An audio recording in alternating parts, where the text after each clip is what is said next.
The world was tearing itself apart, and yet in the ruins, men began to build, not homes, not tools, weapons when factory lines went silent and supply routes froze.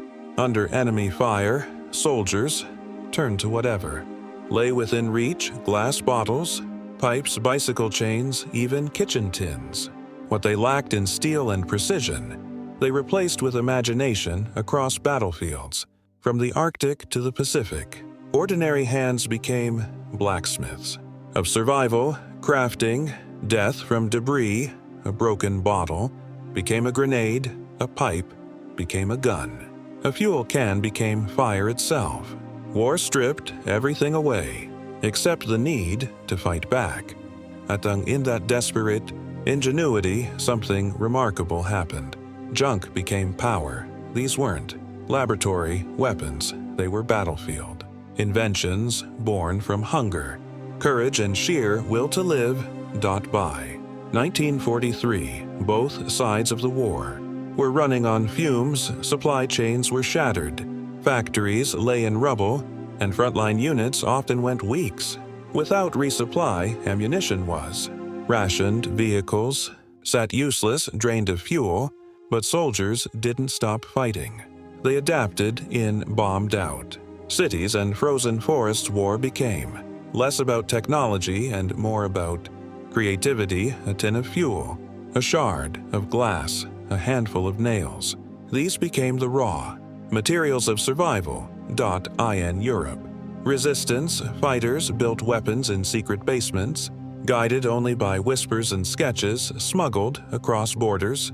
In the Pacific, Marines scavenged wrecked planes and fuel drums, turning them into makeshift flamethrowers. Even in prisoner-of-war camps, captured soldiers improvised crude guns from scrap metal and wood, risking their lives to reclaim some measure of power. Necessity didn't just inspire invention, it demanded it. And in that crucible of desperation, some of the most ingenious and terrifying weapons of the entire war were born. The first and simplest of these improvised weapons was born from fire itself: the Molotov cocktail. A glass bottle, half filled with fuel, a rag for a fuse, and one act of defiance. It was crude, unpredictable, but devastating panache. Troops used them against Soviet tanks during the Winter War, hurling flames that clung to steel and panic alike. Each throw wasn't just an attack. It was a message. Even without machines, they could still burn back.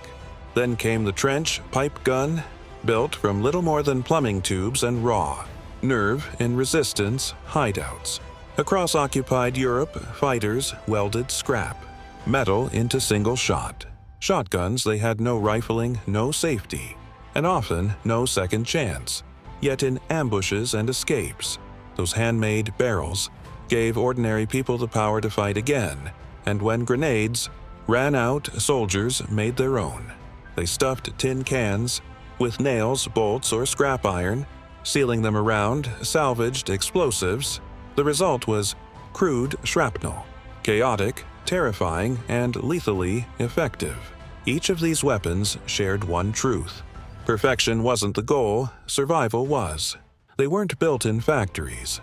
They were born in basements, trenches, and shattered streets, crafted by hands that refused to surrender. As the war dragged on, the factories of Europe fell silent, but in its cellars and attics, a new kind of industry emerged. The resistance movements turned everyday clutter into an underground arsenal. Their weapons were crude, but their purpose was clear: to strike back even when unarmed. The homemade Sten gun became a symbol of that defiance. Built from spare pipes, scrap steel, and stolen blueprints, these compact submachine guns were assembled in hidden workshops across Poland, Denmark, and France. They jammed often. They kicked hard, but they fired. And that was all that mattered. Others turned mobility into a weapon. Bicycles rigged with explosives became delivery systems of sabotage.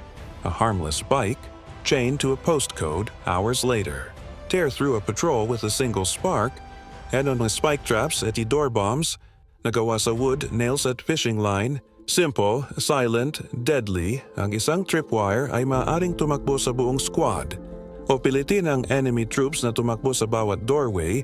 Na may shaking hands, these weapons weren't just tools, they were statements. Proof that occupation didn't mean defeat, and that courage multiplied by creativity could turn scraps into power. Not every improvised weapon was made to attack. Many were built to delay, to deceive, to defend. These were the inventions of soldiers, who knew the enemy was coming and needed every second they could steal the decoy. Mine was one of the simplest, a harmless rock, painted to look like an explosive. Entire fields were littered with them, forcing advancing troops to crawl, probe, and panic. Fear itself became a weapon, slowing battalions with nothing but imagination and paint. Then came the makeshift flamethrowers, born from spare fuel tanks and pipes, scavenged from wrecked vehicles, crude valves, pressurized air, liquid fire.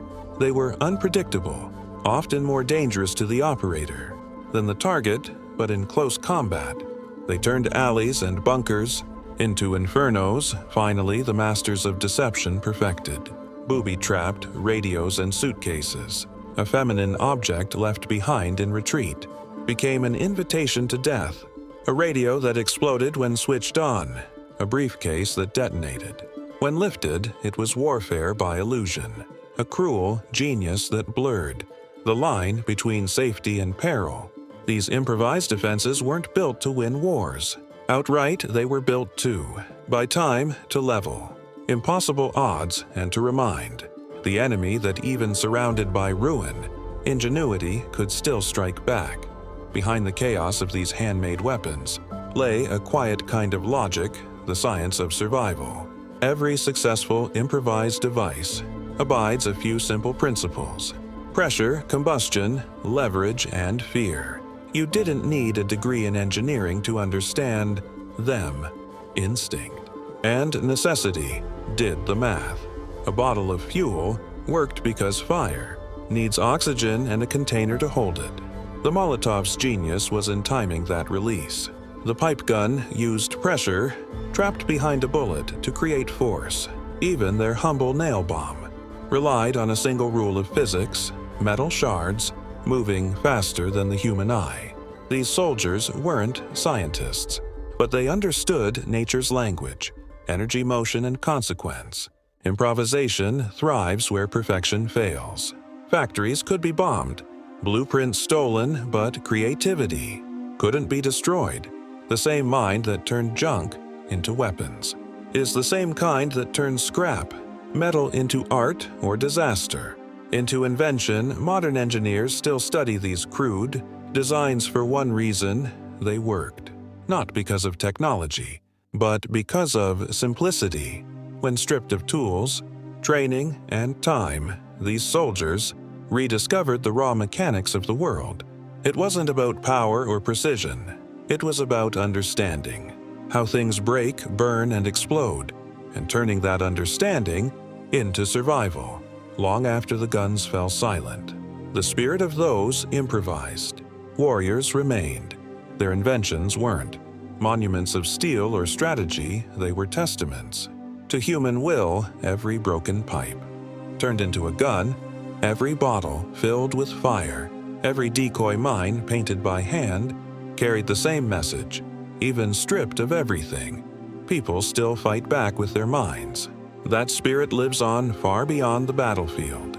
It's in the engineer who builds from scrap, the survivor who repairs instead of replaces, the innovator who sees potential where others see waste.